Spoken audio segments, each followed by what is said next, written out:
اعوذ باللہ من الشیطان الرجیم بسم اللہ الرحمن الرحیم یرید اللہ لیبین لکم ویہدیکم سنن الذین من قبلکم ویتوب علیکم واللہ علیم حکیم واللہ یرید ان یتوب علیکم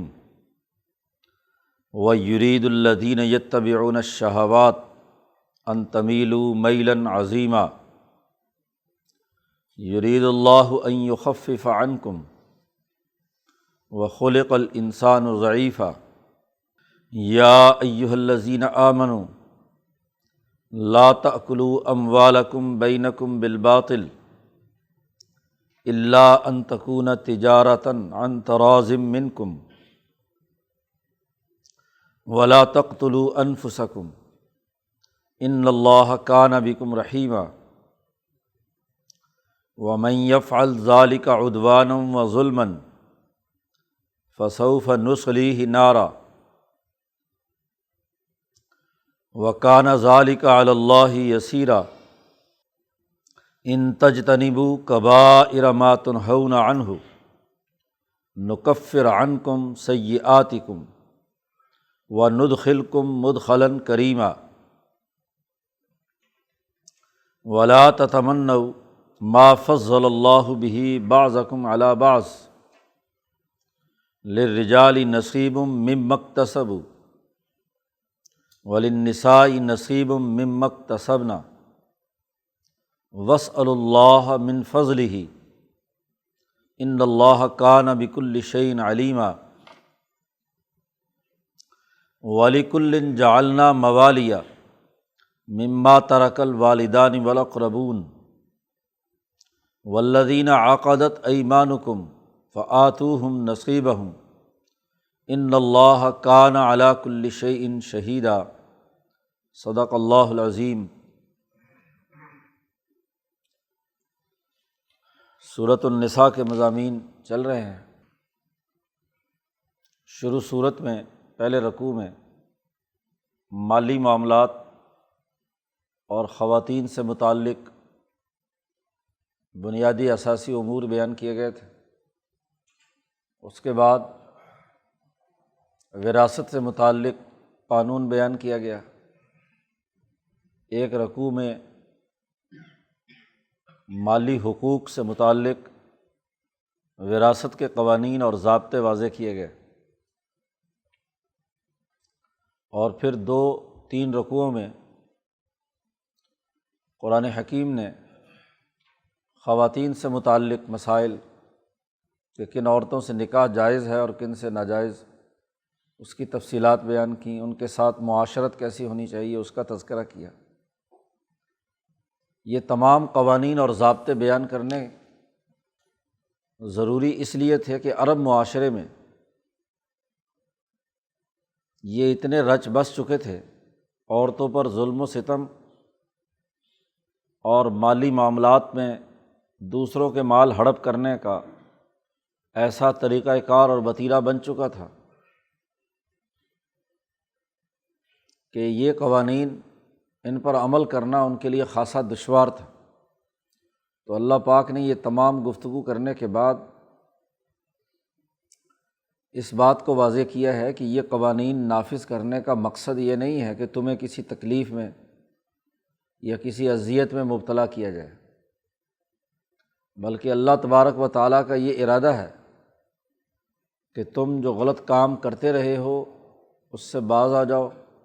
اور جو انسانیت کی اصل بقا ہے اس راستے کو اختیار کرو۔ گزشتہ قوموں میں بھی جو انبیاء گزرے ہیں، ابراہیمی تعلیمات جو رہی ہیں، ان کا طریقہ کار بھی یہی رہا ہے۔ تو انسانیت کی جو بنیادی خصوصیات ہیں وہ اللہ پاک بحال کرنا چاہتا ہے، اس لیے ان احکامات کو دل و جان سے تسلیم کر کے ان پر عمل کرو۔ ایک مرد کے لیے خاص طور پر وہ جو عورتوں پر ظلم کرنے کا رسیہ ہو، اس کے لیے ان قوانین کی پابندی کرنا، شہوات اور زنا سے بچنا، یتیموں غریبوں کے مالوں کو لوٹنے کی جو عادت بن چکی ہو تو ان کے لیے خاصا مشکل ہے کہ وہ ان تمام پابندیوں کو قبول کریں۔ تو اس لیے اللہ پاک نے کہا کہ جب تم مسلمان ہوئے ہو، اللہ پر ایمان لائے ہو، تو یرید اللہ لیبین لکم، اللہ تعالیٰ کا یہ پختہ ارادہ ہے، اللہ تعالیٰ چاہتا ہے کہ تمہارے سامنے یہ تمام قوانین کھول کھول کر بیان کر دے، کیونکہ کسی اجمالی قانون سے لوگ اپنی مرضی کا مطلب نکالتے ہیں، تو قانون پر صحیح عمل درآمد تبھی ہوتا ہے جب اسے کھول کر وضاحت کے ساتھ تمام تفصیلات کے ساتھ بیان کیا جائے تاکہ اس پر عمل درآمد کرنا آسان ہو۔ تو ایک تو اللہ کا ارادہ یہ ہے کہ یہ تمام احکامات اور قوانین تمہارے سامنے کھول کر بیان کر دے، اور دوسرے یہ کہ وَيَهْدِيَكُمْ، تمہیں ہدایت دے، راستہ دکھلائے، تمہیں چلائے ان لوگوں کے راستے پر جو تم سے پہلے گزرے ہیں، من قبلکم۔ اس خطے کے لوگ ابراہیم علیہ السلام کو جانتے اور مانتے ہیں، ابراہیمی تحریک سے جو آگے عیسیٰ علیہ السلام تک اسرائیلی انبیاء آئے ہیں ان کو مانتے ہیں، تو ان کا اصل طریقہ کار کیا تھا وہ تمہیں بتلانا چاہتا ہے۔ تو ابراہیمی تعلیمات میں انسانیت کی قدر و عزت، اس کی تکریم، اور بالخصوص عورتوں کی تکریم ان کی تعلیمات کا حصہ ہے۔ ایسے ہی منصفانہ طور پر مال کا لین دین اور اس کی صحیح تقسیم، یہ بھی گزشتہ انبیاء کا صحیح طریقہ ہے۔ اب تم اپنے آپ کو مکے والے ابراہیم علیہ السلام سے منسوب اپنے آپ کو کرتے ہیں اور مدینے والے یہود و نصارہ کے علم سے متاثر ہیں، تو ان کا اصل طریقہ کار سامنے آنا چاہیے۔ تو وہ طریقہ کار انسانیت کا ہمیشہ سے یہی رہا ہے جو ہم نے پیچھے بیان کیا ہے۔ وَيَتُوبَ عَلَيْكُمْ، اور اللہ تعالیٰ تمہیں معاف کرنا چاہتا ہے کہ اب تک جو غلطیاں لغزشیں ہو چکی ہیں وہ ٹھیک، جو کچھ ہو چکا آئندہ یہ حرکت نہ ہو، تم اللہ کی طرف رجوع کرو۔ اس لیے ہم نے یہ تمہیں کھول کر تمام چیزیں بیان کی ہیں۔ 3 باتیں بیان کی ہیں اللہ کے ارادے کی، قانون 2 ٹوک وضاحت کے ساتھ بیان کر دیا گیا ہے، یہ اللہ کا ارادہ ہے۔ تمہیں تم سے پہلے جو اصل معیاری انسانیت ہے ان کا طریقہ کار بیان کرنا مقصود ہے، اور وَيَتُوبَ عَلَيْكُمْ، اور جو غلطیاں تم نے اپنے معاشرے میں کی ہوئی ہیں ان سے تمہیں توبہ طائب کرنا چاہتا ہے، کیونکہ یہ مسلسل غلطیاں رہیں گی، خرابیاں رہیں گی تو پوری سوسائٹی کے لیے تباہی بربادی کا باعث ہے۔ واللہ علیم حکیم، اور اللہ تعالیٰ اچھی طرح باخبر ہے، علم رکھتا ہے اور حکمت والا ہے۔ صحیح قانون وہی بنا سکتے ہیں جو سوسائٹی کی ضروریات اور انسانی تقاضوں سے اچھی طرح باخبر ہوں، اور محض باخبر ہونا بھی کافی نہیں ہے، بلکہ اس معلومات کے بعد، ان حقائق کے علم کے بعد، حکمت کے اصول پر اس کی صحیح تقسیم اور توزیع، اس کی ترتیب کہ کس حد تک کیا کام کیا جانا مطلوب ہے، تو حکمت میں انہی چیزوں کو پیش نظر رکھا جاتا ہے۔ تو اللہ تبارک و تعالیٰ بہت زیادہ جاننے والا بھی ہے اور بہت زیادہ حکمت والا بھی ہے۔ تم بھی اپنے دنیا میں وہ آدمی جو زیادہ باخبر ہوتا ہے اور زیادہ حکمت، اچھی حکمت کے ساتھ کام کرنا جانتا ہے، تم اس کو اپنا لیڈر اور رہنما مانتے ہو۔ تو گویا کہ اللہ تبارک و تعالیٰ جو انتہائی حکیم اور علیم ہے، اس نے ایک قانون جاری کیا ہے اور تمہارے فائدے کے لیے جاری کیا ہے، تو اسے قبول کرو۔ اس پورے قانون سازی کا مقصد یہ بھی ہے کہ واللہ یرید ان یتوب علیکم، اللہ تعالیٰ کا ارادہ یہ ہے کہ تم اللہ کی طرف متوجہ ہو۔ جب تم متوجہ ہوگے تو اللہ تمہاری طرف متوجہ ہوگا۔ یتوب علیکم، دونوں جگہ پر یتوب علیکم آیا ہے، لیکن ایک جگہ پر حضرت شیخ الہند نے ترجمہ کیا ہے کہ تمہیں معاف کرے، پہلے والے یتوب علیکم، اور دوسری جگہ پر کہا ان یتوب علیکم، کہ اللہ تم پر متوجہ ہونا چاہتا ہے۔ توجہ ہے تو تمہارے لیے اچھا قانون بیان کیا ہے۔ اگر کسی حکمران کی اپنے رعایا اور عوام کی طرف توجہ نہ ہو تو وہ ان کے لیے اچھا قانون کیوں بیان کرے گا؟ وہ تو قانون میں ایسی ضابطے اور ایسی چیزیں داخل کرے گا جس سے لوگ زیادہ سے زیادہ پریشان ہوں، عدالتی چکروں کے اندر مبتلا رہیں، مقدمے بازی میں رہیں، کیونکہ ان حکمرانوں کا مقصد کوئی لوگوں کو بہتر راستے کی طرف لے جانا نہیں ہے، بلکہ تنگ کر کے ان کی جیبوں سے پیسے لوٹنا ہے۔ تو قانون صحیح وہی بیان کرتا ہے جس سے خیرخواہی ہوتی ہے اپنے عوام کی اور اپنے لوگوں کی، کہ لوگ اذیت اور تکلیف سے نکلے۔ تو اللہ کا ارادہ یہ ہے کہ وہ تمہاری طرف متوجہ ہو، تم یعنی توبہ کرو اور اس کی طرف متوجہ ہو۔ تو تمہاری توجہ تب ہوگی کہ جب تم صحیح ڈسپلن کے ساتھ جو اللہ نے احکامات اور قوانین جاری کیے ہیں اس پر عمل درآمد کرو گے۔ جب کہ وہ یرید الذین یتبعون الشہوات، اور وہ لوگ جو اپنی خواہشات اور شہوات کے مزوں کے پیچھے لگے ہوئے ہیں، ذاتی، انفرادی یا طبقاتی مفادات اور خواہشات کے جو اسیر ہیں، ان کے غلام ہیں، کہ زیادہ سے زیادہ لوگوں پر ظلم کر کے مال اکٹھا کیا جائے، زیادہ سے زیادہ قانونی جھول سے فائدہ اٹھا کر عورتیں جو ہیں ان سے زناکاری اور فحاشی کا ارتکاب کیا جائے۔ تو جو اس طرح کے ظلم یعنی جو جنسی درندے ہیں اور جو مالی معاملات کو ہڑپ کرنے والے لٹیرے ہیں، ان کا ارادہ تو یہ ہے کہ ان تمیلوا میلا عظیما، کہ تم سیدھے راستے سے منحرف ہو جاؤ، انسانیت کا جو اصل راستہ ہے اس سے میلان، ایک طرف جھکاؤ کر لو۔ انسان میں دونوں صلاحیتیں ہیں، حیوانیت کی بھی اور ملکیت کی بھی۔ تو یہ جو خواہشات پرست ہیں، یہ اعتدال کی جو انسانی حالت ہے اس سے تمہیں ایک طرف جھکانا چاہتے ہیں کہ بس تم خواہشات کے حیوانی شکل میں، جانوروں کی شکل میں جانوروں کی طرح رہو، کہ بغیر کسی نکاح، بغیر کسی قانون اور ضابطے کے مرد اور عورت کا ملاپ ہوتا رہے، بغیر کسی قانون اور ضابطے کے لوگوں کے مال ہڑپ کرنے کے لیے طاقتور اپنا کردار ادا کرتے رہیں۔ تو یہ خالص جانور ہونا، بہیمیت کی خواہشات کی طرف جھکاؤ ہے۔ تو یہ لوگ تو یہ چاہتے ہیں، جو شہوات کے پیروکار ہیں، ایسے ظالم حکمران ابو جہل، عتبہ، شیبہ جیسے، یا یہودیوں اور عیسائیوں کے مسخ شدہ طبقات، ظالم حکمران قیصر و کسریٰ، یہ تو چاہتے ہیں کہ تم انسانیت کے اصل معیار سے ہٹ کر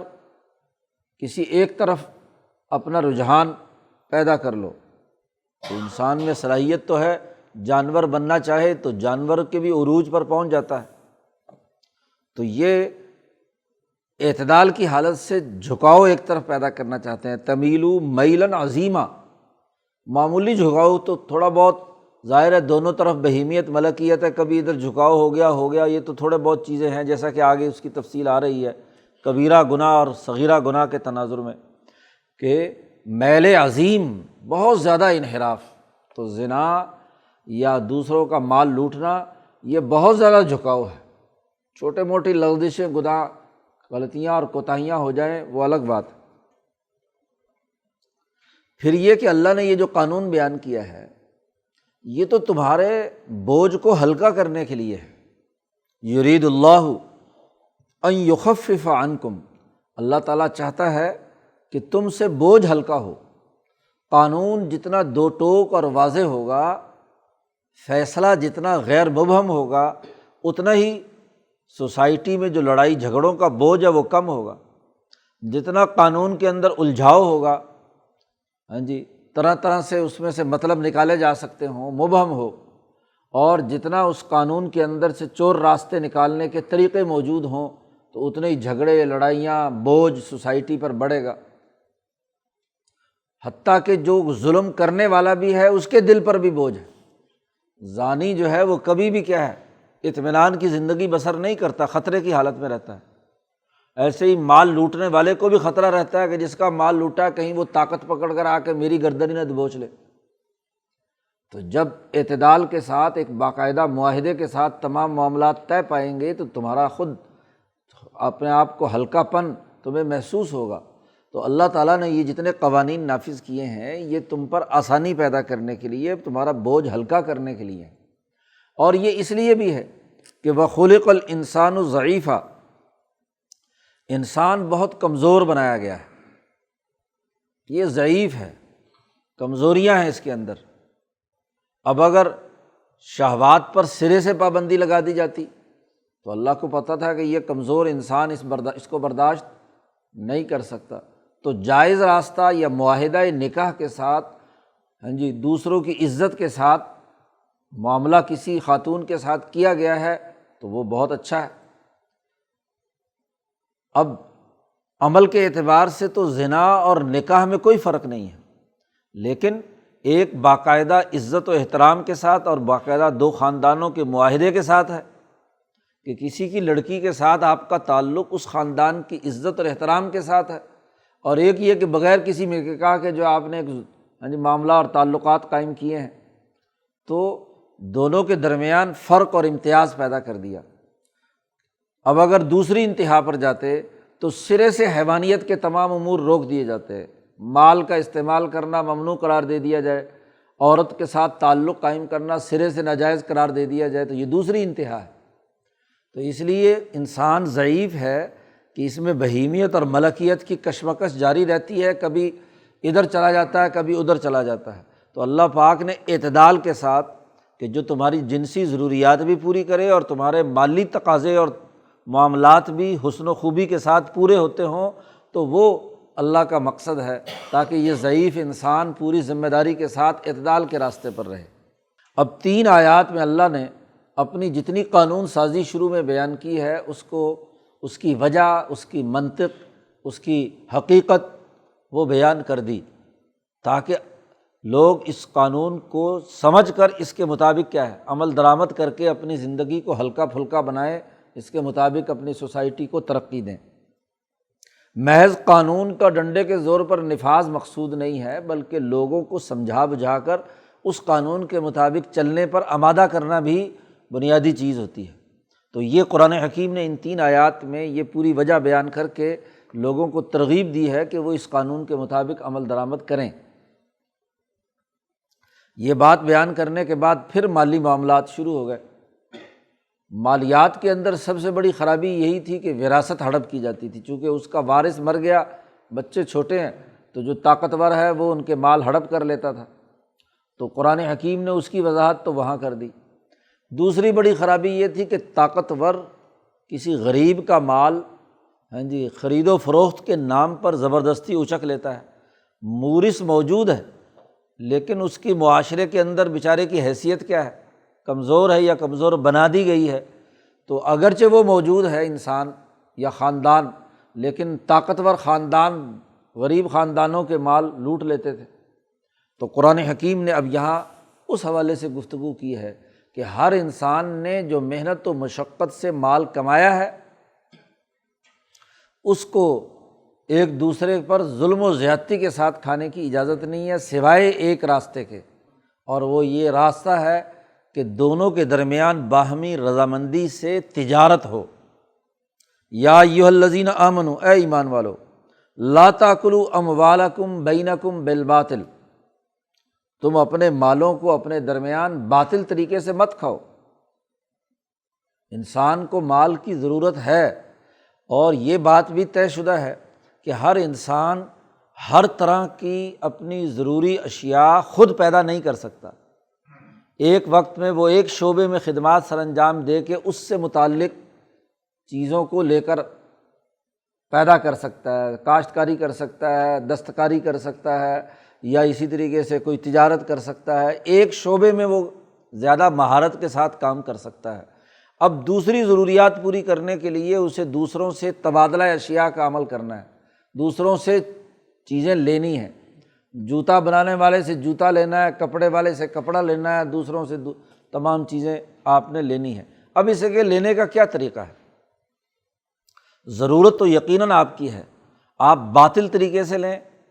کہ بس طاقت کے بل بوتے پر کسی جوتا بنانے والے سے جوتا کھینچ لیا، کسی کپڑے والے سے کپڑا چرا لیا، طاقت کے بل بوتے پر منگوا لیا، اسی طرح اور دیگر اشیاء ایک دوسرے سے، ہاں جی، کسی کاشتکار کی گندم اٹھا لی، تو یہ باطل طریقے سے مال کا کھانا ہے۔ یہاں قرآن حکیم نے کہا اموالکم، تمہارے مال، اور مال کی نسبت انسان سے تبھی ہوتی ہے جب انسان ان کو محنت اور مشقت سے کماتا ہے۔ ملکیت آئی ہے یا تو محنت اور مشقت سے، یا جیسے پیچھے قانون بیان کیا گیا اس کے کسی مورث کی محنت کی وراثت اسے ملی ہے۔ دو ہی راستے ہیں انسان کے پاس مال کے آنے کے بنیادی طور پر، اور اس کے بعد جب یہ مال آیا ہے تمہارے پاس تو دوسرا انسان تبھی اس سے فائدہ اٹھا سکتا ہے، جو آگے استثناء آ رہا ہے کہ تجارت اور باہمی رضامندی۔ تو تمہارا مال کو مال بھی اس لیے کہتے ہیں مال متقوم، کہ جو آپ کے قیام کا باعث ہے۔ پیچھے شروع سورت میں بیان کیا تھا اموالکم التی جعل اللہ لکم قیاما، تمہارے وہ مال کہ جو تمہاری زندگی بسر کرنے، تمہیں اس دنیا میں باقی رکھنے، قائم رکھنے کے لیے کردار ادا کرتے ہیں۔ تو ہر وہ شے جس سے دنیا میں انسان کی معاشی گزر بسر ہوتی ہو وہ مال کہلاتا ہے۔ تو وہ مال جو تم نے محنت سے کمایا یا وراثت سے تمہارے پاس آیا، جی تمہارے مورث کی محنت کا نتیجہ ہے، تو وہ مال آپس میں باطل طریقے سے مت کھاؤ، ناحق طریقے سے مت کھاؤ۔ ایک ہی شکل ہے دوسرے کا مال استعمال کرنے کی، الا ان تکون تجارتاً عن تراض منکم، پہلی شرط تجارت ہو، تبادلہ کیا جائے، جتنا مال لیا ہے اتنا ہی اسے دیا جائے، اور یہ لین دین جو ہے یہ بھی باہمی رضامندی سے ہو۔ ایک آدمی مال دینا ہی نہیں چاہتا تو آپ زبردستی اس کے پاس سے مال اٹھا کر لا کر لے آئیں اور اس کے بدلے میں کہیں یہ مجھ سے ضرور لے لے، تو یہ کوئی کاروبار نہیں ہے۔ تجارت کے لیے دو شرطیں ہیں، اور باہمی رضامندی کے لیے بھی یہی ضروری ہے کہ وہ لین دین ہو، کچھ نہ کچھ لین دین ہو۔ تو دو شرطوں کے ساتھ ہاں جی دوسرے کا مال استعمال کیا جا سکتا ہے۔ ہر تجارت کے اندر چار چیزوں میں مماثلت ضروری ہے جی، کہ مبیع اور ثمن، دو چیزیں تو یہ ہیں۔ اسی طریقے سے کیا ہے، ان کے درمیان جو معاملہ طے پا رہا ہے اور اس میں جو شرائط طے ہو رہی ہیں، ایک بائع ہے اور ایک مشتری ہے، بیچنے والا ہے اور ایک خریدنے والا ہے۔ معاہدہ بیع یا معاہدہ تجارت کے اعتبار سے چاروں کی حیثیت یکساں ہونی چاہیے۔ بائع اور مشتری چاہے ایک بہت پڑھا لکھا ہے اور ایک بالکل جاہل ہے، لیکن معاہدہ بیع کی حیثیت سے وہ دونوں مساوی حیثیت رکھتے ہیں، کسی کو کسی پر کوئی بالادستی حاصل نہیں ہے۔ خرید و فروخت کے اعتبار سے ایک زیادہ طاقتور ہے اور ایک کمزور ہے بیچارہ، لیکن بیع کے معاملے میں معاہدہ بیع کی نسبت سے دونوں کی حیثیت قانونی طور پر کیا ہے، مساوی ہے۔ اسی طریقے سے جو چیز وہ لین دین کر رہے ہیں ان کے درمیان بھی مساوات اور مماثلت لازمی اور ضروری ہے۔ جو چیز خریدی جا رہی ہے اور جو اس کے بدلے میں پیسے دیے جا رہے ہیں، دونوں ہم مثل ہونے چاہیے، مساوی ہونے چاہیے۔ اگر تو وہ دونوں اشیاء ایک ہی جنس سے تعلق رکھتی ہیں تو پھر تو کیا ہے، دونوں میں بعین مساوات لازمی اور ضروری ہے۔ سونا 10 تولے دیا ہے تو 10 ہی تولے اس کی طرف سے آئے گا، یہ نہیں ہو سکتا کہ اس میں کمی زیادتی ہو جائے۔ چاندی جتنی دی ہے اتنی ہی چاندی آپ کو لینی ہے، کمی بیشی ناجائز اور حرام قرار پائے گی۔ اسی طریقے سے اگر جنس جو ہے اس کے اندر ایک دوسرے کے مخالف جنس ہے، ایک گندم ہے اور ایک طرف چنا ہے، تو اب اس میں بھی مساوات اور مماثلت لازمی اور ضروری ہے۔ لیکن یہ مماثلت اور مساوات تبھی ہو سکتی ہے کہ جب عرف کے اعتبار سے دونوں اشیاء کی جو قرار واقعی حیثیت یا قدر ہے وہ تعین ہو۔ اور اس کے لیے شریعت نے کہا کہ یہ دونوں آدمی جو مساوی حیثیت رکھتے ہیں، یہ دونوں دیگر انسانوں کے عرف کی بنیاد پر طے کریں گے کہ کتنی گندم کے کتنے چنے آئیں گے۔ اس میں وزن کے اعتبار سے کمی زیادتی ہو سکتی ہے جی، اس کے اندر تفاضل ہو سکتا ہے، لیکن یہ تفاضل بھی مثلی ہوگا۔ آپس میں ایک دوسرے کے ساتھ وہ تو عرف کی بنیاد پر، یعنی کم از کم بائع اور مشتری تو یہ سمجھیں کہ مثلاً 2 کلو چنے اور 1 کلو گندم دونوں برابر ہیں، یا 2 کلو چنے اور 4 کلو گندم برابر ہیں،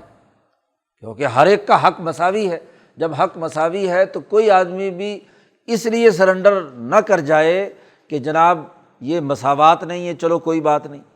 دونوں کی نظر میں وہ 4 کلو اور وہ 2 کلو مساوی ہیں، تبھی تو خرید تبادلہ ہو رہا ہے نا۔ صاحب ہدایہ نے ہدایہ میں اس پر بڑی اچھی اور تفصیلی بحث کی ہے، مماثلت۔ حدیث میں بھی، چونکہ حدیث میں الفاظ آئے ہیں مثلاً بمثلٍ، 6 چیزوں کا تذکرہ کر کے تجارت کی قانونی تفصیلات اس حدیث میں بیان کر دی کہ ان میں اگر براہ راست گندم کا گندم سے، چنے کا چنے سے، جو کا جو سے، سونے کا سونے سے، چاندی کا چاندی سے، نمک کا نمک سے، یہ 6 چیزیں خود حضور نے بیان کر دی، ان کا اگر تبادلہ ہوا ہے تو مساوات ضروری ہے، مثلاً بمثل۔ اور اگر والفضل، ان میں زیادتی آ گئی تو والفضل ربا۔ اب یہاں کا فضل یا زیادتی جو ہے وہ تو سب کو نظر آ رہا ہے، 1 کلو نمک کے مقابلے میں 2 کلو نمک ہے، سب کو فضل نظر آ رہا ہے کہ دوسری طرف کیا 1 کلو کا اضافہ ہے۔ لیکن اس کے علاوہ بھی مماثلت اور مساوات کا یہ قانون باقی اشیاء میں بھی جاری ہے، یا تو عرف کے اعتبار سے ہو، اور اگر عرف کے اعتبار سے مثلاً اس چیز کا کوئی لین دین نہیں ہو رہا تو کم از کم بائع مشتری دونوں کی نقطہ نظر سے وہ دونوں کیا ہونی چاہیے، مساوی ہوں۔ وہ اگر یہ سمجھتے ہیں کہ ایک زیادہ ہے اور ایک کم ہے تو بیع کیسے ہوگی، تجارت کیسے ہوگی، باہمی رضامندی کیسے ہوگی؟ کیونکہ دل سے تو وہ اس کو اچھا نہیں سمجھ رہا نا، رضا کب آئے گی؟ رضا آتی تب ہے جب 2 اشیاء کے درمیان کیا ہے، مماثلت پائی جاتی ہو۔ تو قرآن حکیم نے یہاں واضح اور 2 ٹوک قانون بیان کر دیا کہ مال کا تبادلہ ایک دوسرے کے ساتھ تجارت اور باہمی رضامندی سے ہو، اور یہ مماثلت اور مساوات کے بغیر نہیں ہو سکتا۔ پہلی بات بیان کی، اور پھر فوراً ہی کہا وَلَا تَقْتُلُوا أَنفُسَكُمْ، خود اپنے آپ کو قتل نہ کرو، آپس میں ایک دوسرے کا خون نہ کرو۔ مال کسی آدمی نے محنت اور مشقت سے کمایا تو اس کی گاڑے خون کی کمائی ہے وہ۔ جب آپ اس کے مال پر ڈاکہ ڈالتے ہیں اور ناجائز طریقے سے اس کا مال استعمال میں لاتے ہیں تو دراصل اس غریب آدمی کے قتل کا راستہ آپ ہموار کرتے ہیں۔ ایک تو مالی قتل، جسمانی قتل تک پہنچا دیتا ہے، اور اسی کے ساتھ ساتھ ظاہری آیت اس حقیقت کی نشاندہی بھی کرتی ہے کہ قتل ویسے کوئی قتل دوسرے کو نہ کرے، ظلم ہے۔ اگرچہ قتل کا الگ سے قانون بیان ہوا وہ ہے، لیکن یہاں جو لائے ہیں فوراً مالی معاملات کے درمیان میں، تو دراصل یہ جو مالی استحصال ہے کسی بھی قوم کا، نسل کا، تو دراصل اس قوم کا وہ قتل انسانیت کا راستہ ہے، آگے بڑھنے کا راستہ ہے کہ جس کے ذریعے سے انسانیت کو آپ قتل کرنا چاہتے ہیں۔ وَلَا تَقْتُلُوا أَنفُسَكُمْ، تمہارے جیسا ہی انسان ہے نا وہ، پیچھے جو کہہ دیا یا ایھا الناس اتقوا ربکم الذی خلقکم من نفس واحدہ، ایک نفس سے تم تمام کو پیدا کیا ہے تو تم ایک ہی نفس ہو نا، تو پھر دوسرے انسانوں کے مال پر ڈاکہ کیوں ڈالتے ہو، ان کے قتل تک پہنچانے کے اسباب کیوں مہیا کرتے ہو؟ اس لیے لا تقتلوا انفسکم ان اللہ کان بکم رحیما، بے شک اللہ پاک تم پر بہت مہربان ہے اور رحم کرنے والا ہے۔ اس لیے یہ قانونی ضابطہ بیان کر دیا کہ کاروبار اور لین دین میں، تجارت میں رضامندی شرط ہے، اور رضامندی تبھی ہے جب نتیجہ۔ اچھا، یہ تجارت میں مال کہا گیا ہے، مال میں ایسا ضابطہ ہے، مال سے مراد وہ مال بھی ہے جو آپ نے اپنی محنت اور مشقت سے کما کر کسی اثاثے کی صورت میں آیا، اور ایک مال کی اہم ترین جو مال کمانے کا ذریعہ ہے، خود مزدور کی مزدوری ہے، وہ بھی تو اپنا وقت اور اپنی محنت بیچتا ہے اور اس کے بدلے میں کیا ہے، معاوضہ لیتا ہے۔ تو اسی آیت سے ہی امام شاہ ولی اللہ دہلوی نے یہ قانون اور ضابطہ بیان کیا کہ مفلس کی مجبوری اور مجبوری سے وہ کسی اجرت پر راضی ہو جائے تو یہ حقیقی رضا نہیں ہے، یہ حقیقی رضامندی نہیں ہے، کیونکہ وہ تو مجبوری کی وجہ سے اپنی محنت بیچنے کے لیے تیار ہوا ہے، کیونکہ رضامندی نہیں ہے۔ تو وہاں بھی بیع ہے، آپ اس کی محنت کا بدلہ دے کے پیسے دے کر اس کی محنت خرید رہے ہیں، تو یہاں بھی رضامندی شرط ہے۔ اگر رضامندی نہیں ہے، مزدور حقیقی طور پر راضی نہیں ہے، تو وہ گویا کہ رضا نہیں ہے، تو تجارت بھی غلط ہے، معاملہ بھی کیا ہے؟ غلط ہے۔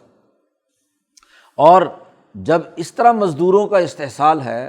کسی کسان کا استحصال ہے، تو ایک دن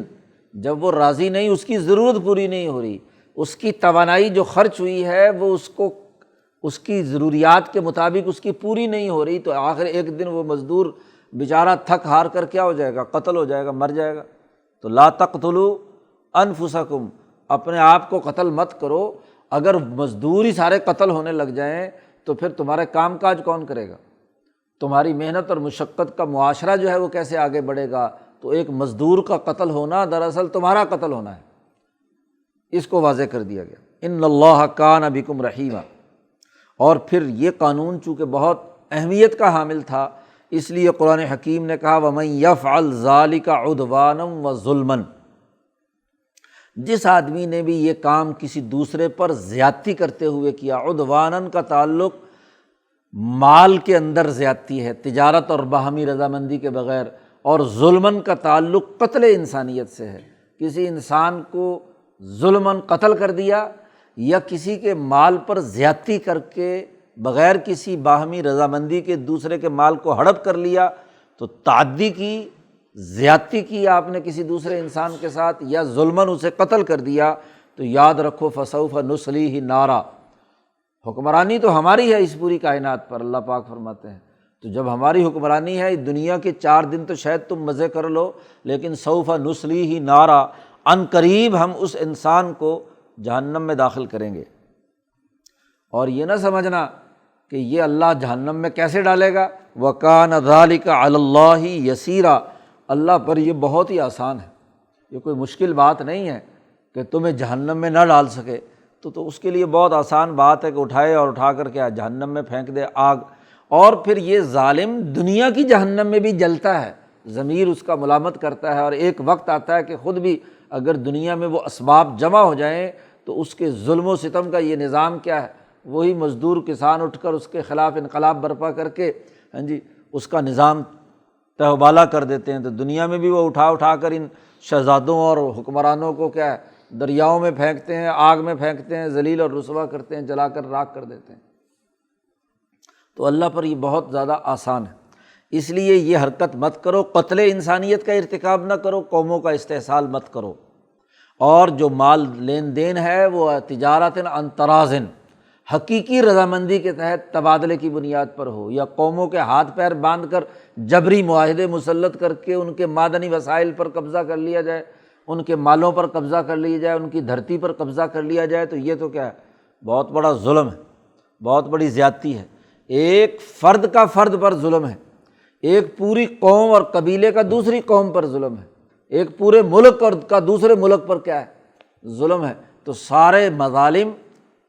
فرد سے فرد کے درمیان سے لے کر بین الاقوامی سطح تک تمام کے تمام اس کے ذیل میں آ گئے۔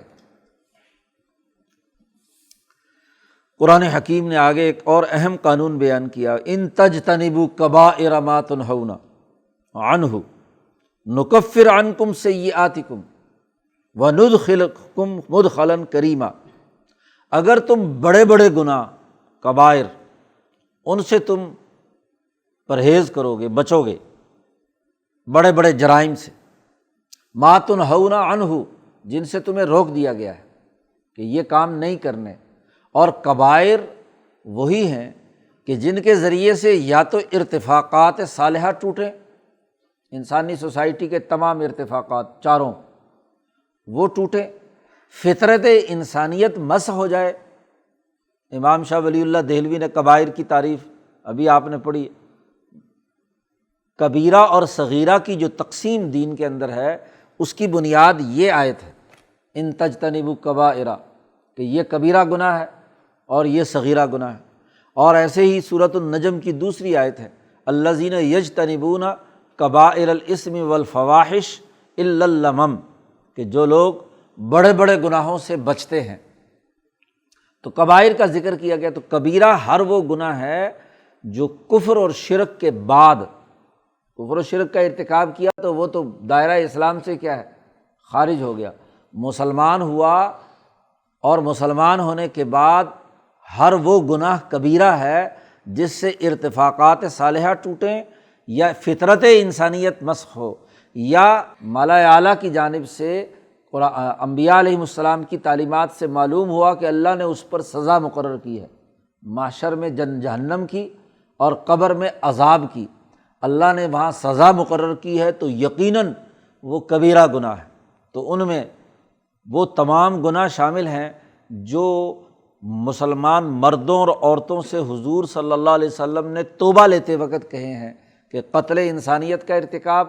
زنا کا ارتکاب، بہتان تراشی کسی دوسرے کے اوپر کرنا، چوری، جو حدود و قصاص جن پر نافذ العمل کیا گیا وہ تمام چیزیں، اسی طریقے سے نماز کا چھوڑنا وغیرہ وغیرہ، دین میں ایسی بدعت یا نئی چیز داخل کرنا جس سے دین کا سسٹم ٹوٹ جائے اور ایک نئی بات دین کی طرف منسوب کر کے شامل ہو جائے، جو ہم توبہ میں کلمات کہتے ہیں، یہ بڑے بڑے کبائر بلنڈر ہیں، یہ انسانی معاشرے کی تباہی اور بربادی کے ہیں، تو یہ کبیرہ گناہ ہے۔ اگر تم ان کبیرہ گناہوں سے، اب یہاں پیچھے یہ جتنے بھی قانون سازی کی گئی ہے یہ عورتوں کے حقوق سے تعلق، یعنی زنا کا ارتکاب سے متعلق کبیرہ گناہ ہے۔ اسی طریقے سے حضور صلی اللہ علیہ وسلم نے فرمایا کہ جو آدمی زنا کر رہا ہے اس وقت وہ مسلمان ہی نہیں رہتا، لا یزنی الزانی حین یزنی وہو مؤمن، ایمان کی حالت میں یہ کام کیسے ہو سکتا ہے؟ ایسے ہی چوری ہے، ڈاکہ ہے، دوسروں کا مال لوٹنا ہے، یا تجارت کے بغیر مال کا لوٹنا ہے، قتل انسانیت کا ارتکاب ہے، یہ تمام کبیرہ گناہ ہے۔ یہ سارے بیان کرنے کے بعد کہا ان تجتنبوا کبائر، اگر تم ان بڑے بڑے گناہوں سے بچ جاؤ گے، ما تنہون عنہ، جس سے تمہیں روک دیا گیا ہے، تو پھر اس کا نتیجہ یہ ہوگا کہ نکفر عنکم سیئاتکم، ہم تمہارے وہ گناہ جو چھوٹے ہیں، سیئات ہیں جن کو صغیرہ گناہ کہا جاتا ہے، تو وہ صغیرہ گناہ معاف کر دیں گے، نکفر عنکم سیئاتکم وندخلکم مدخلا کریما، اور تمہیں بہت اعزاز و اکرام کے ساتھ عزت کا مقام دیں گے، اعلیٰ مقام دیں گے، دنیا میں بھی عزت ہے اور آخرت کی بھی عزت ہے۔ تم نے قتل انسانیت کا ارتکاب نہیں کیا تو عزت ہے، زنا کا ارتکاب نہیں کیا، کسی پر بہتان تراشی نہیں کی، چوری نہیں کی، ڈاکہ نہیں ڈالا وغیرہ وغیرہ، تو عزت ہے، تو دنیا میں عزت سے رہو گے۔ لیکن اگر یہ حرکتیں کرو گے تو دنیا کی عزت بھی پامال، بدنام ہوتا ہے کہ نہیں زانی، بدنام ہوتا ہے کہ نہیں چور اور ڈاکو، اس کی عزت کیا رہتی ہے جب چور اور ڈاکو، اور ماشاءاللہ پاکستان کے چور ہیں کہ چوری بھی کریں اور سینہ زوری بھی کریں، اور ایک مولانا صاحب سینہ تان کر ان کی حفاظت بھی کریں، ان کے دفاع کے لیے بھی کھڑے ہو جائیں، چوروں کے درمیان پیغام رسانی کریں، تو وہ آدمی جو ہے بیچارہ، اس کی کیا حیثیت ہوگی؟ تو ان بڑے بڑے گناہوں سے تم بچو گے تو صغیرہ گناہ بھی معاف ہو جائیں گے۔ یہاں وہی مسئلہ ہے کہ کون سے صغیرہ گناہ معاف ہوتے ہیں، یا گناہ صغیرہ اور کبیرہ کا قانون اور ضابطہ کیا ہے؟ معتزلی اور ایک فرقہ جو گمراہوں کا گزرا ہے، ایک خارجیوں کا، وہ سرے سے کہتے کوئی گناہ سرزد ہو جائے چاہے چھوٹا ہو یا بڑا تو دائرہ اسلام سے خارج ہو گیا، اور ایک وہ جو لوگ یہ کہتے ہیں کہ جی صغیرہ گناہ جتنے مرضی کر لو کچھ نہیں ہوتا، لیکن اگر ایک کبیرہ گناہ بھی کر لیا تو صغیرہ گناہ بھی تمام کے تمام جہنم میں جانے کا سبب بنیں گے۔ اور اس کے لیے دلائل ان کے یہ آیت بھی ہے ان کی کہ ان تجتنبوا کبائر ما تنہون، بڑے گناہوں سے بچتے رہے تو چھوٹے گناہ سے آپ معاف کر دیے جائیں گے، اور اگر بڑے گناہ میں پھنس گئے تو چھوٹے گناہوں کی بھی سزا ملے گی۔ اس آیت کا بظاہر سیاق و سباق اسی بات کی دلالت کرتا ہے کہ شرط اگر ختم ہو گئی تو پھر کیا ہے،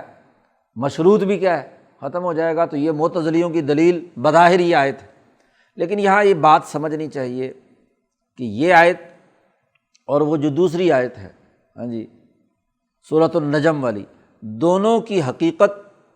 اور ایک جامع مفہوم تبھی سامنے آتا ہے۔ وہاں حضرت نے بڑی اچھی بحث کی ہے کہ حضرت ابن عباس رضی اللہ تعالیٰ عنہ کی حدیث آتی ہے بخاری میں کہ انہوں نے حضرت ابو ہریرہ رضی اللہ تعالیٰ عنہ کے ایک قول سے اس قرآن کی آیت کی تشریح کی ہے، الا اللمم کی۔ لمم کیا ہے؟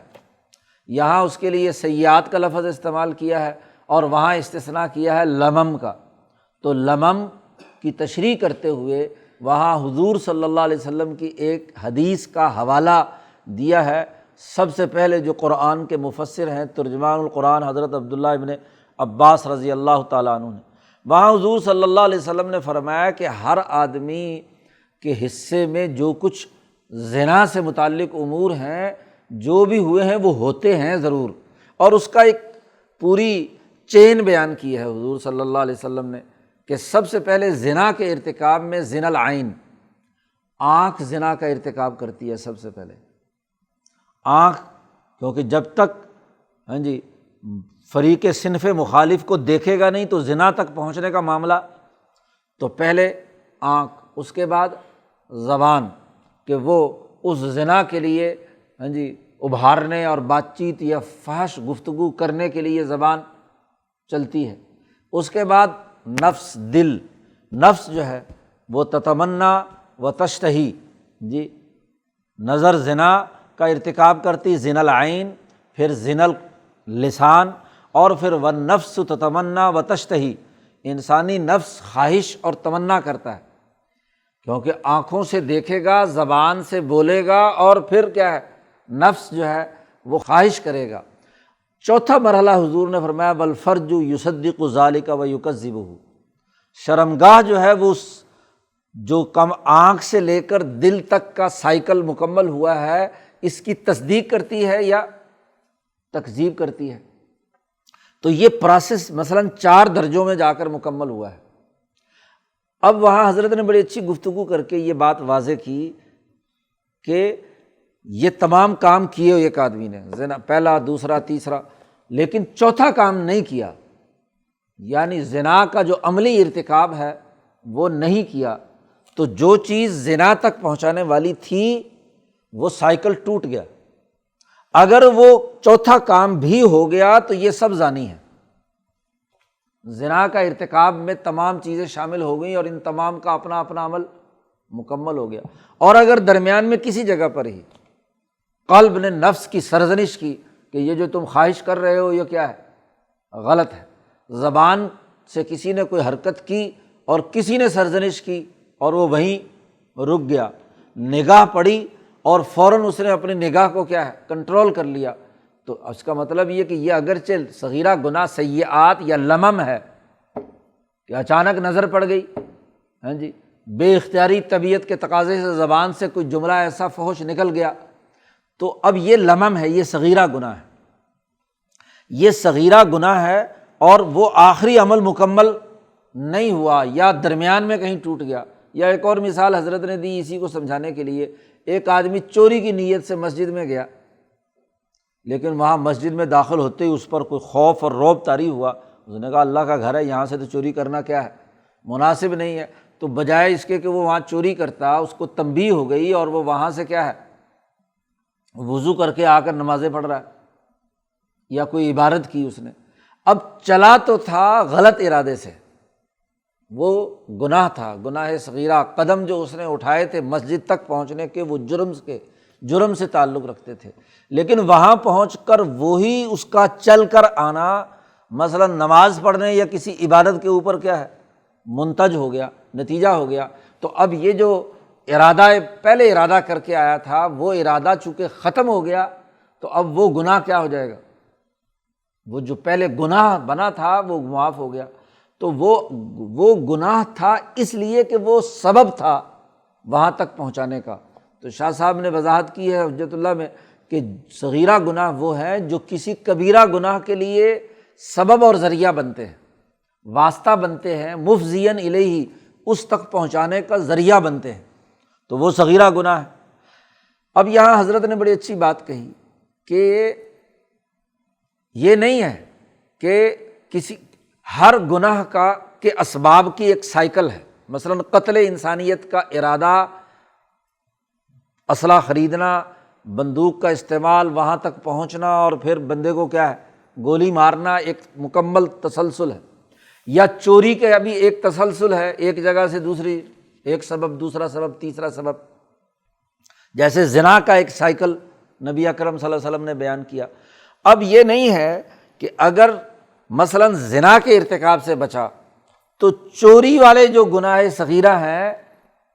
وہ بھی معاف ہو جائیں گے۔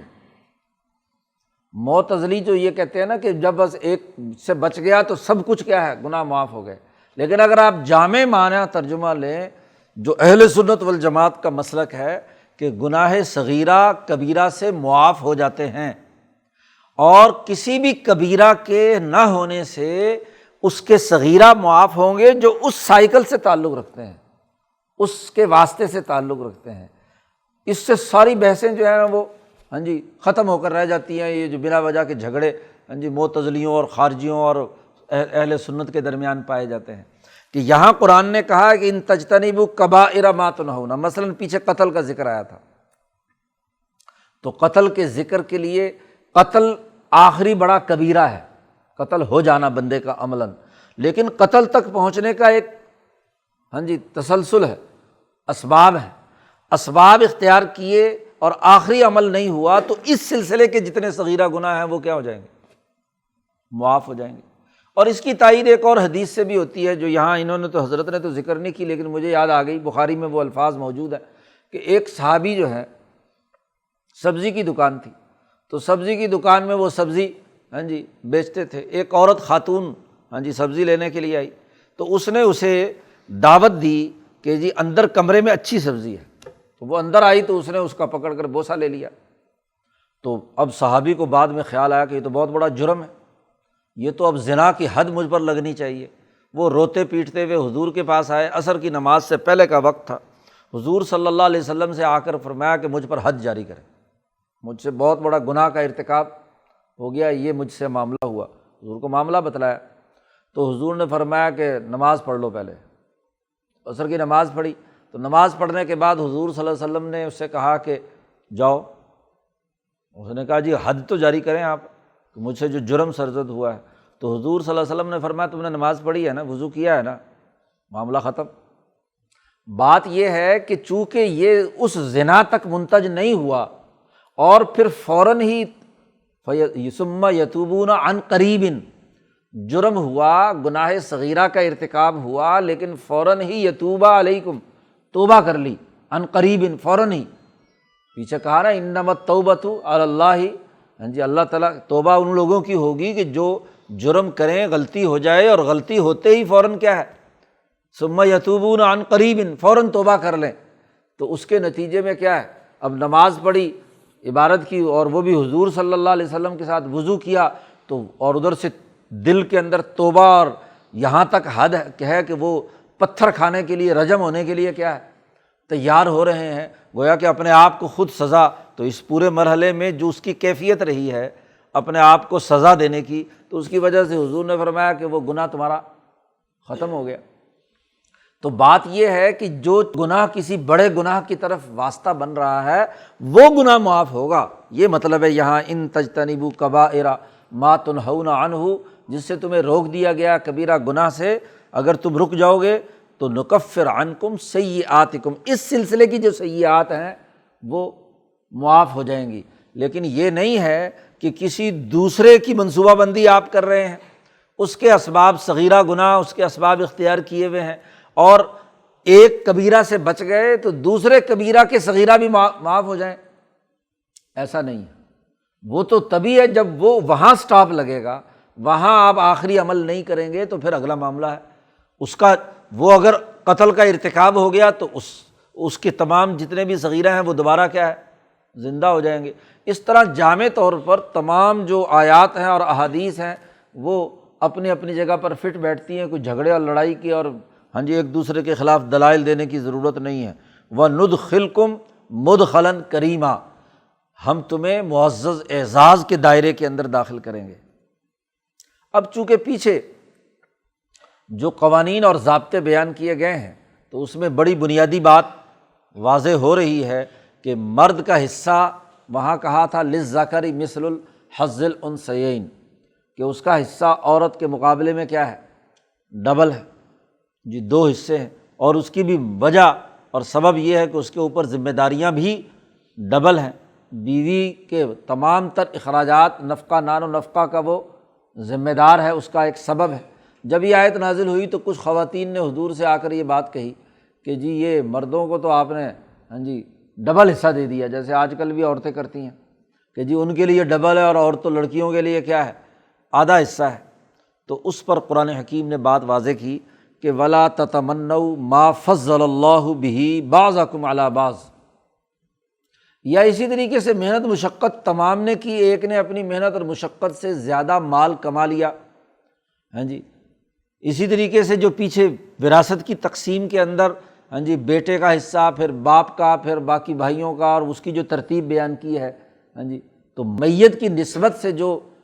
افراد کے درمیان تقسیم کے اندر حصص کا فرق ہے، ایک کے پاس زیادہ اور ایک کے پاس کم، تو اس میں قرآن حکیم نے واضح کیا کہ لا تتمنوا، خواہش مت رکھو، ہوس میں مبتلا نہ ہو،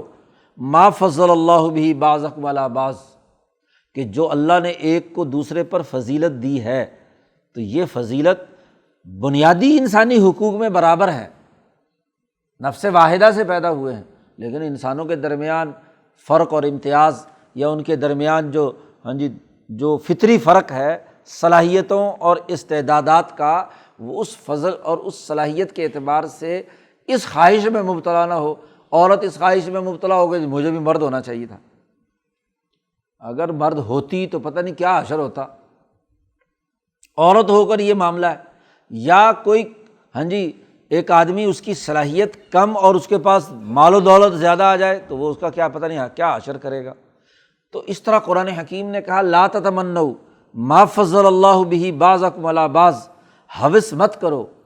وہ اس چیز میں جو اللہ نے بعض کو بعض پر فضیلت دی ہے، ذہانت میں، کام کاج میں، محنت میں، مردوں اور عورتوں کی صلاحیت اور استعداد میں، اس کی خواہشات کے اندر مبتلا مت ہو۔ للرجال نصیب مما اکتسبوا، مردوں کا حصہ وہ ہے جو انہوں نے کمایا، جیسا عمل وہ کریں گے تو اب ان کی جیسی جسمانی ساخت ہے اس کے مطابق ہم نے ان کا حصہ ڈبل رکھا ہے، ان کا کمانے کا، ان کا محنت مشقت کا، ذمہ داریاں اٹھانے کا، اپنی بیوی اور بچوں کے تمام خرچوں کو برداشت کرنے کا، تمام ذمہ داریاں اس کی ہے تو اس کے مطابق اس کا حصہ ہم نے ڈبل رکھا ہے۔ اور وللنساء نصیب مما اکتسبنا، اور عورتوں کے لیے وہ حصہ مقرر کیا ہے جو انہوں نے کمایا۔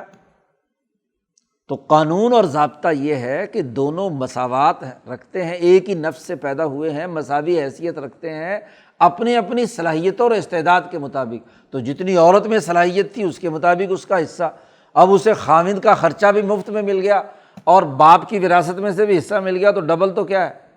عورت کے پاس آ گیا۔ مرد کے پاس تو پھر وہی سنگل کا، اپنے لیے تو سنگل کا سنگل ہی رہا، جو باقی دوسرا حصہ ڈبل ملا وہ تو اس نے اپنے بیوی بچوں پہ خرچ کر دیا۔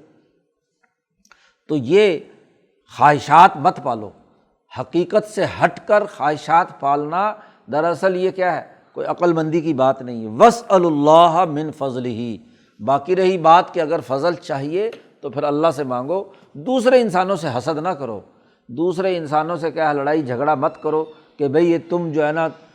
مرد ہو تو میں عورت ہوں مجھے بھی کیا ہے برابر کا حصہ ملنا چاہیے۔ تو اس طرح کی جو یعنی دنیا کے اس سسٹم کے اندر جو چیز فطری ساخت کے طور پر موجود ہے اس کے اندر تغیر و تبدل کرنے کی اگر خواہشات میں مبتلا ہو جاؤ گے، عورت مرد بننے کی کوشش کرے، مرد عورت بننے کی کوشش کرے، تو یہ احمقانہ بات ہے، یہ تو پورے سسٹم کو توڑنا ہے۔ ہاں اللہ سے فضل تلاش کرو، واسألوا اللہ من فضلہ، اللہ تعالیٰ سے اس کا فضل مانگا کرو کہ اپنی ساخت کے اندر رہتے ہوئے ہی اللہ فضیلت اور عزت عطا کہ عورت کی عزت اچھی عورت ہونے میں ہے، مرد کی عزت اچھے مرد ہونے میں ہے۔ تو اپنے اپنے دائرے کی فضیلت جو ہے وہ اللہ سے مانگو، نہ یہ کہ دوسرے کی دیکھ کر اپنی بھی جو تھوڑی بہت ہے اسے بھی گنوا دو۔ ان اللہ کان بکل شیء علیما، بے شک اللہ تعالیٰ ہر چیز سے باخبر ہے، ہر چیز کا اسے علم ہے کہ تم حسد کر رہے ہو، تمنائیں اور خواہشات اور آرزوؤں میں مبتلا ہو، یا واقعتاً اللہ کا فضل تلاش کر رہے ہو، اللہ تعالیٰ کو سب کچھ معلوم ہے۔ وراثت کا قانون پیچھے بیان کیا گیا تھا، اب ایک اور نیا مسئلہ پیدا ہوا تھا کہ جب وراثت کے قوانین کے لیے نسبی رشتہ داری، جو خونی رشتہ داری ہے، بیٹا، باپ، بھائی اور وغیرہ وغیرہ، تو یہ تمام چیزیں پیش نظر وراثت کے قانون میں تھیں، لیکن جب صحابہ ہجرت کر کے مدینہ منورہ گئے تو جو نوجوان حضور کے ساتھ یہاں آئے اکثر ان کے بیٹے باپ وغیرہ وغیرہ ابھی تک کافر تھے، دارالحرم میں تھے۔ تو اور اسی طریقے سے جو اوس اور خزرج میں سے بھی جو لوگ مسلمان ہوئے ان کے خاندان کے باقی لوگ بھی کیا ہے، کافر تھے۔ تو وہاں حضور صلی اللہ علیہ وسلم نے ان کے درمیان مواخات کرایا تھا، بھائی چارہ قائم کیا تھا، اور ایک دوسرے کو ایک دوسرے کا وارث قرار دیا تھا، کیونکہ اب یہاں وراثت کا نسبی قانون تو اگر جاری ہو تو پھر یہاں کا مال کافروں کے ہاں جائے گا، جبکہ کافر جو ہے وہ یہاں دینے کے لیے تیار نہیں ہے۔ تو اس لیے جو ہے وہ پابندی لگا دی گئی تھی کہ کفر جو ہے، ویسے بھی پابندی ہے کہ کفر جو ہے وہ وراثت کے اندر بہت بڑا مانع ہے، حجابات میں سے ایک، ہاں جی یہ بھی ہے۔ تو اب یہاں مسلمانوں کے درمیان مواخات قائم کی گئی تھی، تو اب وراثت کے قانون میں تو مواخات کا کوئی تذکرہ نہیں ہے کہ وہ جو جس کے ساتھ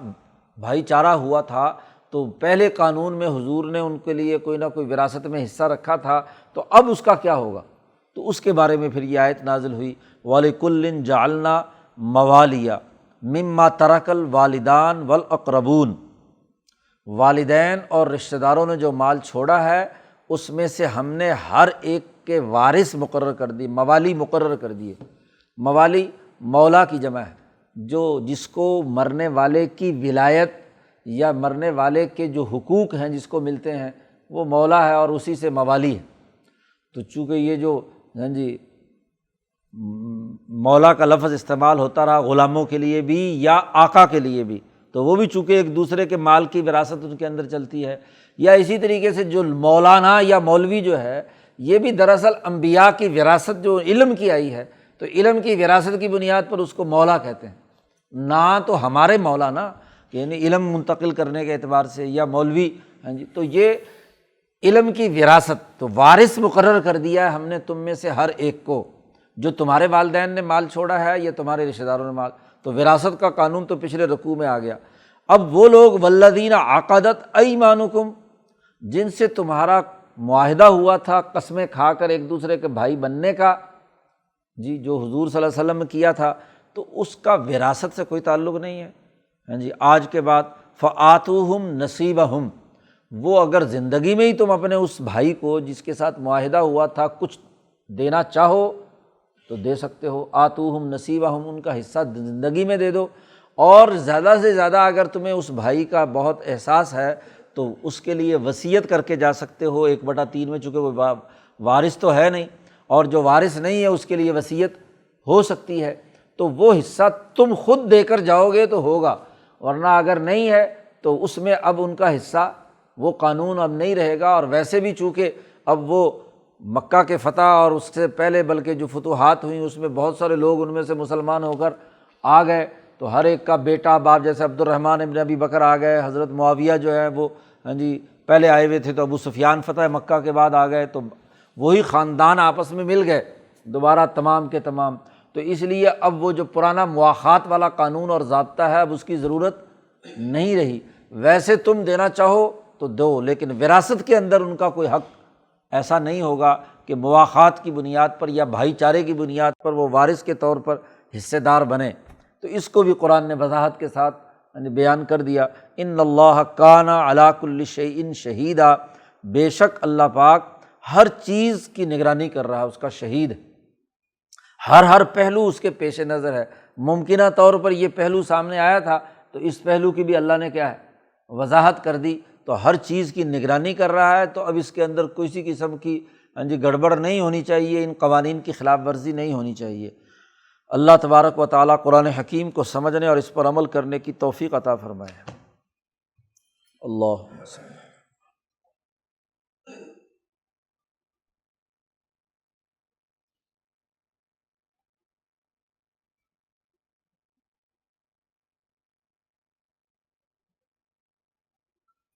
اجمعین۔